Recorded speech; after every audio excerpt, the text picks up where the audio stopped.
In The Queen's Gambit, after losing her mother in a car crash, a young girl learns how to play chess from the janitor at her orphanage, revealing herself to be a Bobby Fischer-like prodigy at the game, and launches herself to stardom in the world of competitive chess, which both changes her life for the better and also puts her on a path to potential self-destruction. This show went under my radar at first. I wasn't intending to watch it, didn't have much interest in it, but there was a bit of a lull while I waited for some new stuff to come out, so I watched the first episode, and before I knew it, I'd watched the whole series in 2 days. And no one was more surprised about that than me. At a glance, I thought I'd be bored by this. A show about competitive chess?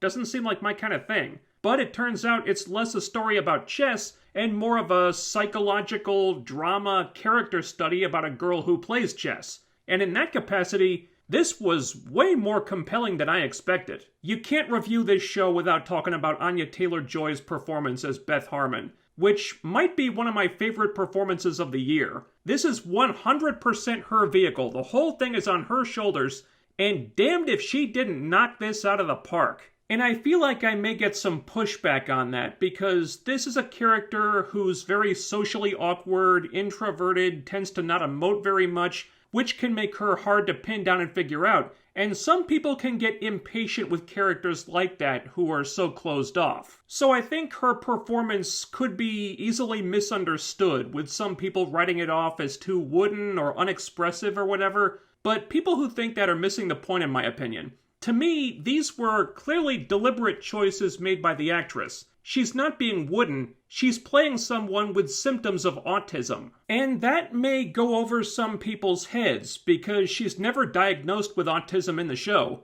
but it seemed pretty clear to me that that's what they were going for. Yeah, this performance might be easy to take the wrong way, but it's complex, and there's a lot of layers to it. And once you understand what she's trying to do, that she's not pulling a Brie Larson in Captain Marvel, she's playing a character whose brain works a little differently than other people's, it really goes a long way towards sucking you into this thing. And once it's got you, you realize there's a lot to like here. And one of the things I really appreciated is that The Queen's Gambit is kind of a rarity in this era of feminism FTW and yes, Queen Slay, where women have to be awesome at everything all the time and glorified at every turn because anything less is sexist garbage. Because here you have a story about a girl who is incredibly gifted, quickly shoots to stardom, becomes a huge celebrity in the world of competitive chess with lots of people marveling at what a wonder she is, and given the culture we're living in these days, you'd assume this would go in a certain direction with identity politics all over the place,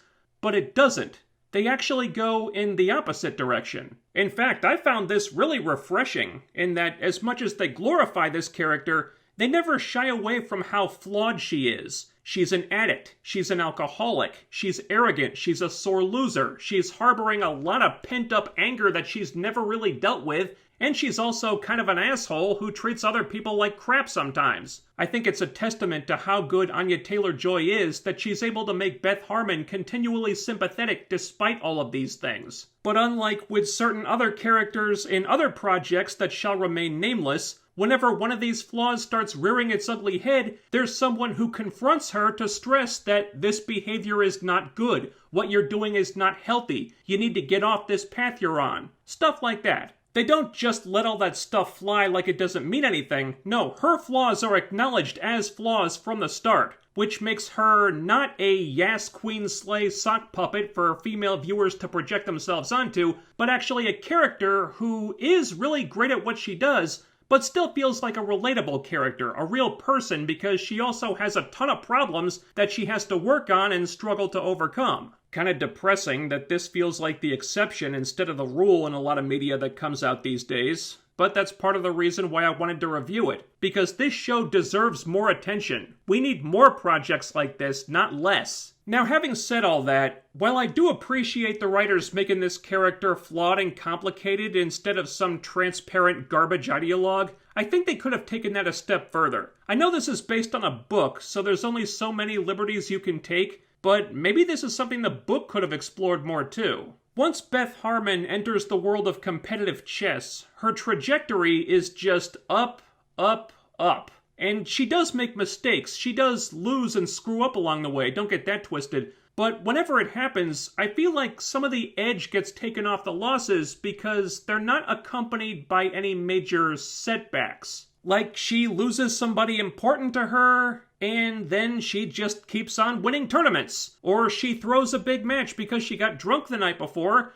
but it's okay because she can just play that guy again at another time. And her standing in the chess world never really takes a hit. It seems like it's about to for a while, but then it doesn't really. Her various screw-ups, or tragedies that she experiences, do flesh her out as a character, but they don't seem to have any major consequences beyond personal ones. And I did like those. Watching her self-destruct makes her more relatable, but the upward momentum of her career is never really damaged very much. At one point, her personal life is kind of falling apart, but professionally, she's still got a pretty clear path to vindication. She just has to beat this person in this tournament. And yeah, she has to clean herself up to have a chance and also scrounge up the money to get there, but is she in any significant danger of her career being derailed because of this?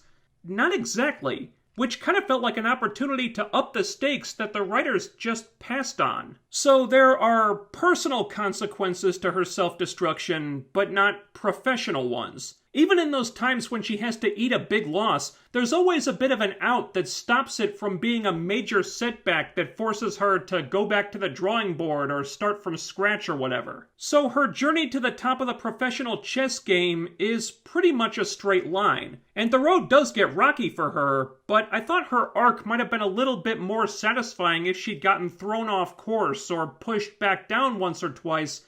And that doesn't really happen. But honestly, there's enough to like about the Queen's Gambit that this feels like a pretty minor complaint. Dramatically, it's still very effective. You grow to really care about this character and what happens to her. Hell, there's a moment in the finale that made me tear up a little bit. Because by then, I really did care about the outcome of a chess game. How about that? This show really surprised me with how compelling it was. Anya Taylor-Joy gives a great performance, and the writing was a really nice reminder that not everyone in show business is all aboard the Yas Queen Slay train. Starring vehicles for genuinely good, complex, compelling female characters do still exist, and this is one of them. So if you haven't seen the Queen's Gambit yet, or, I don't know, you saw the title and wrote it off because of what you thought the title might mean, I say check it out. It's only 7 episodes, and this is 7 hours of your life that I don't think you'll regret. Tell me what you thought of the Queen's Gambit down below. Leave a comment to help me with the algorithm, positive or negative, it's all good. Ding that bell icon and follow me on social media to always be notified when I upload something. The link is down there.